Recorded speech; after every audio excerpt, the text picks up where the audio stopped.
Hello student. मागच्या 2 दिवसामध्ये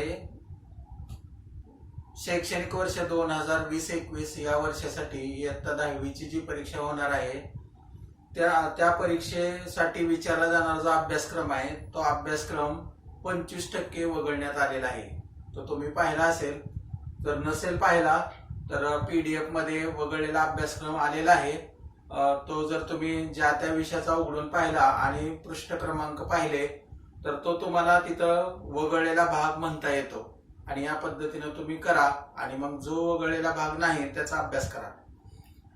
आज आपण गणित भाग 2 मधील सराव संच 1.2 मधील उदाहरण 2 आणि 4 सोडवणार आहे. कारण उदाहरण 1, उदाहरण 3 आणि यातला बराचसा भाग वगळलेला आहे, तो तुम्हाला पाहायला मिळेल. तर आता आपण सराव संच 1.2 मधील दुसरं उदाहरण सोडवतोय. काय उदाहरण बघू. बघा, प्रश्न 2. जर त्रिकोण PQR मध्ये PM बरोबर 15, PQ बरोबर 25, PR बरोबर 20, NR बरोबर 8 तर रेषा NME बाजू RQ ला समांतर आहे का? कारण लिहा. म्हणजे या जर आकृतीचं आपण निरीक्षण केलं तर तुम्हाला इथे एकूण लांबी दिलेली आहे PQ ची 25, PM ची 15, इथं एकूण लांबी PR ची दिलेली आहे 20, NR ची 8. यावरून ही PN आणि MQ यांची लांबी काढायची आणि विचारलेल्या प्रश्नाचं उत्तर आपल्याला देता येईल. देऊ आपण. पहा,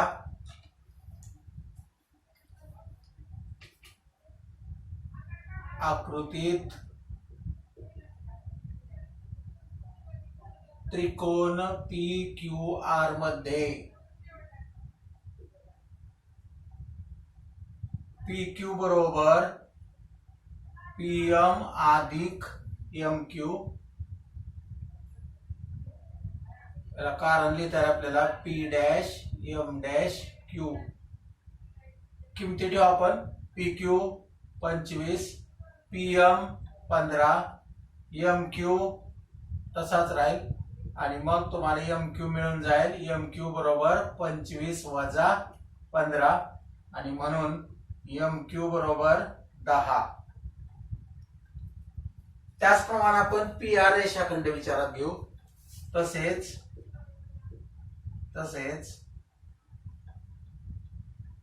PR बरोबर PN अधिक NR, याला कारण असेल P dash N dash R हे दरम्यानता. आणि मग किमती ठेवा. PR 20 आहे, PN 20 आपल्याला मिळवायचं आहे आणि NR 8 आहे आणि म्हणून तुम्हाला PN मिळून जाईल. PN बरोबर 20 वजा 8 आणि म्हणून PN बरोबर 12. PN बरोबर 12. मग जर का आपण या ठिकाणी इथला हा जो रेशो आहे तर तुम्हाला PN मिळालेला आहे 12. मग इथं हा जर रेशो घेतला, आपण गुणोत्तर घेतलं, पहा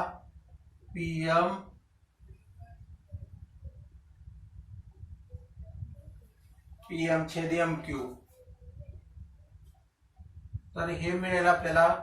PM किती मिळालेला आहे पहा. PM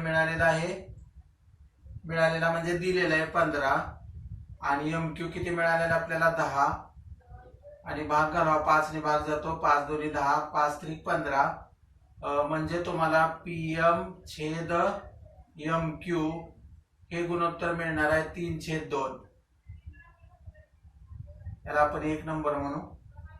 नंतर तसेच अलीकडच्या रेषाखंडाचं गुणोत्तर घ्या. बाजू PR चं PN छेद NR बरोबर PN मिळालेला आपल्याला 12 आणि NR दिलेला आहे 8. 4 ने भाग जातो, 4 दोन्ही 8, 4 त्रिक 12 आणि म्हणून आपण इथं म्हणणार आहे PN छेद NR बरोबर 3/2. तर आपण समीकरण 2 म्हणू. आणि मग समीकरण 1 मध्ये हे गुणोत्तर आले 3/2, 2 मध्ये आले हे गुणोत्तर 3/2 आणि म्हणून आपल्याला या ठिकाणी म्हणता येईल की ही गुणोत्तर सारखे आहेत. PM छेद MQ बरोबर PN छेद NR.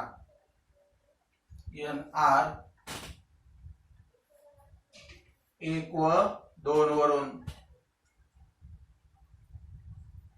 आणि मग आपण म्हणणार आहे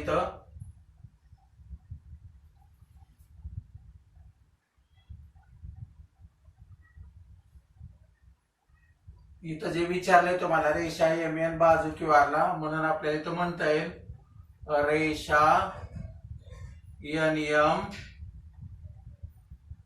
बाजू क्यू आर ला समांतर आहे,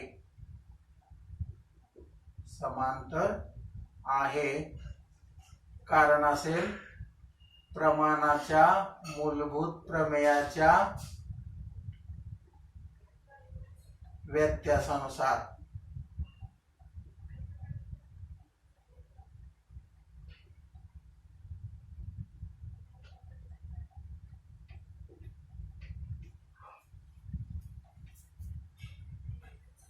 म्हणजे आपल्याला या ठिकाणी विचारलेल्या प्रश्नाचं उत्तर मिळालेलं आहे. समांतर का आहेत, तर या ठिकाणी गुणोत्तर आपल्याला सारखं मिळालेलं आहे. आपण सेमीच्या मुलांसाठी विचार करू. Solution. What is the question in triangle PQR? PM is equal to 15, PQ is equal to 25, PR is equal to 20, NR is equal to 8. State whether line NM is parallel to side RQ. Give reason. In triangle PQR, in triangle PQR, PQ is equal to PM plus MQ. What is the reason? Betweenness. P dash M dash Q. Therefore put the values. PQ 25, PM 15 plus MQ. Therefore MQ is equal to 25 minus 15. Therefore MQ is equal to 10. Similarly,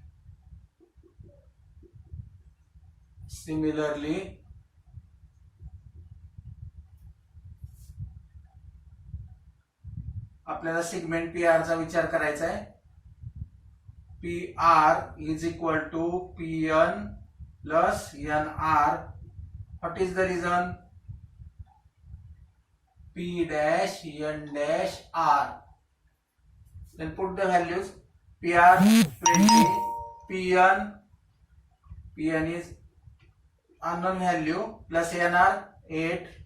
Therefore PN is equal to 20 minus 8. Therefore PN is equal to 12. And hence take the ratios. PM upon MQ is equal to how many PM? 15 divided by MQ 10. Then divide this. 5 2s are 10, 5 3s are 15. Therefore PM upon MQ is equal to 3 upon 2. This is equation first. Similarly, we can take the ratios of segment PQ, segment PR. PN divided by NR is equal to how many PN? 12. 12 divided by NR 8. Then divide this. 4 2s are 8, 4 3s are 12.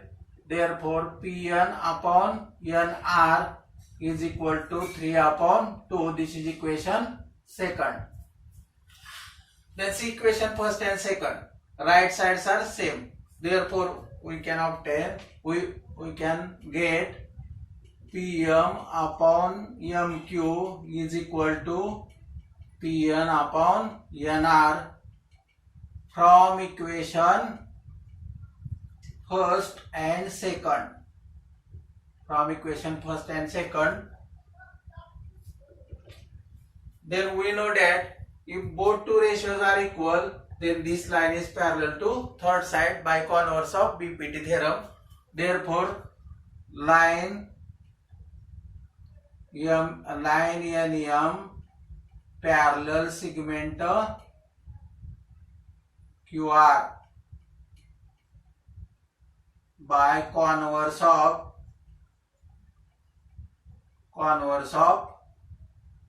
BPT theorem. BPT means basic proportionality theorem. Basic proportionality theorem, यावरून हे आपल्याला या प्रश्नाचं उत्तर मिळालेलं आहे.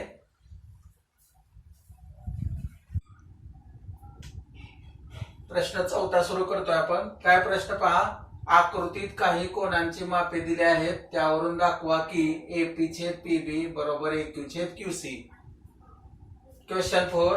Measures of some angles in the figure are given. Prove that AP upon PB is equal to AQ upon QC. Therefore, prove. See figure carefully.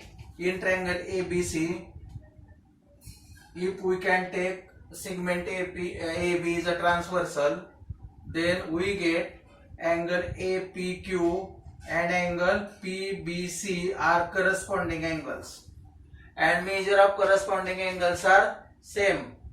This angle is 60 degree, this angle is 60 degree. Measures of these angles are given. Therefore, here one pair of corresponding angles are congruent.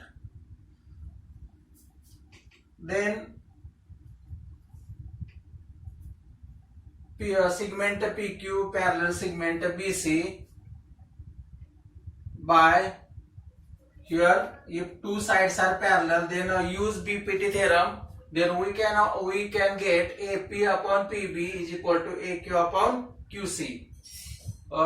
Means here given here we can complete the answer of this question. So here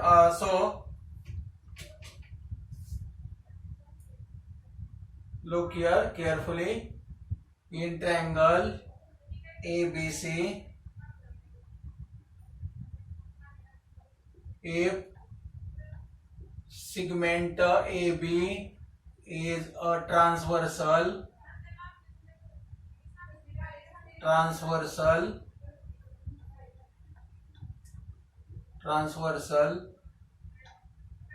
then angle APQ and angle PBC are corresponding angles,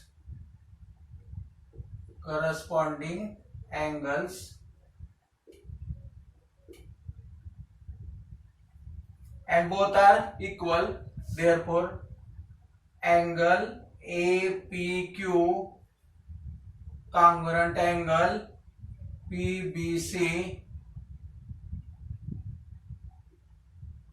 corresponding angles.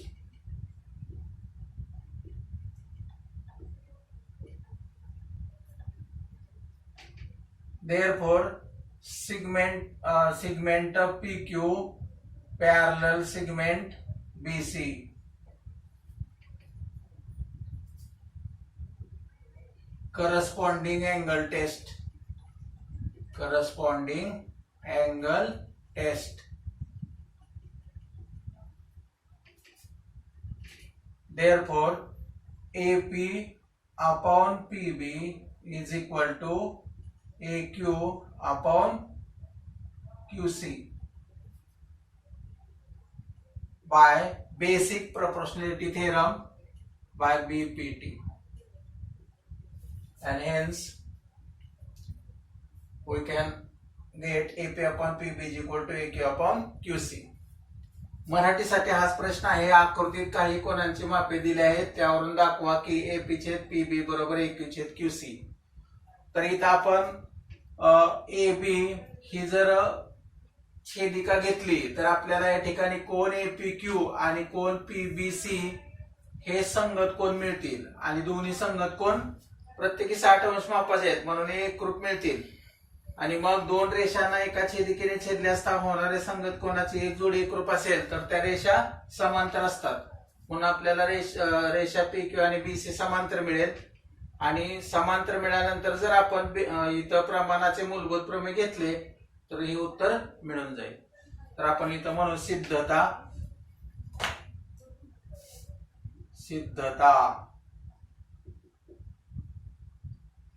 आकृतीत रेख AB ही छेदिका घेतल्यास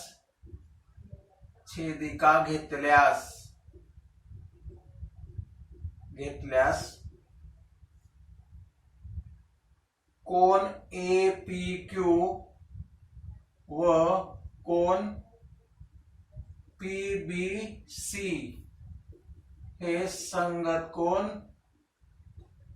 होतात. आणि मग दोन्ही संगत कोन एकरूप आहेत म्हणजे आपल्याला या ठिकाणी म्हणता येईल कोन APQ एकरूप कोन PBC संगत कोन.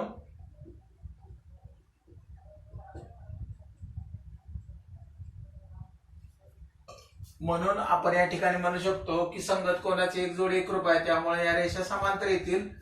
म्हणून segment PQ parallel segment BC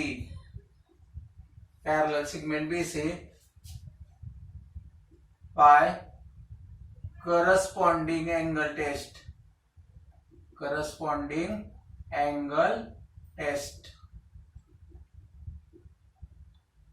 आणि म्हणून आपण इथं म्हणणार आहे मग हा रेषाखंड या रेषाखंडाला जर समांतर आला तर प्रमाणाच्या मूलभूत प्रमेयानुसार तुम्हाला मिळणार हे गुणोत्तर आणि हे गुणोत्तर कसं असेल सारखं. म्हणून आपण इथं म्हणणार आहे AP छेद PB बरोबर AQ छेद QC हे आपल्याला मिळून जाईल. इथं आपण या दोन्ही कोनांच्या किमती लिहू शकतो. इथे किती किमती आहेत ह्या तर कोन APQ बरोबर कोन PBC बरोबर 60 अंश पक्ष हे तुम्हाला दिलेले आहे. त्यात हे लिहायला पाहिजे. इथे आपण लिहू शकतो we can write here angle APQ is equal to angle PBC is equal to 60 degree phi given.